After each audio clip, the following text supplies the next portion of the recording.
আল্লাহ পাক আদম আলাইহিস সালামের শরীয়তের মধ্যে আল্লাহ পাক দান করলেন। আল্লাহ পাক নাম দিয়ে দিলেন আদম আলাইহিস সালামকে। আদম আলাইহিস সালামের প্রথমে যে সূরা ছেলে অথবা মেয়ে অথবা ছেলে আর পরের বার জীবনী প্রথমবারের ছেলে মেয়ে ভাই বোন অথবা দুই বোন হলে তারা দুই বোন দুই ভাইয়ের দুই ভাই এরকম ভাবে আল্লাহ পাক ওই সময়ের জন্য আপাতত চালানোর জন্য আদম আলাইহিস সালামের শরীয়ত দিয়ে দিলেন। প্রথম যে ছেলে মেয়ে হবে তারা হলো ভাই বোন, আর দ্বিতীয়বার যে যারা বোন তারা তাদের সাথে প্রথম এবং দ্বিতীয় ছেলে মেয়ে ভাই বোন হিসেবে গণ্য হবে না। তাহলে যারা বিবাহ করে ভাই প্রথম যারা হবে জোড়ায় জোড়ায় এদের জায়েজ নেই।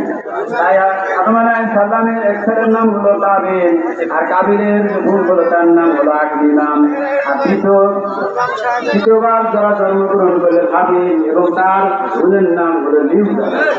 এই যখন বিয়ের টাইম হলো সময় হলো এই আদম আলাইহিস সালামের সন্তানদের হাবিল এবং কাবিলে আপনারা জানেন, তারপর আমার তো আপনারা তো ভালো জানেন, ঈদের দিন স্মরণ করা গেছে মাত্র যে এই আকলিমা খুবই সুন্দরী আর লিউদা হাবিলের বোন।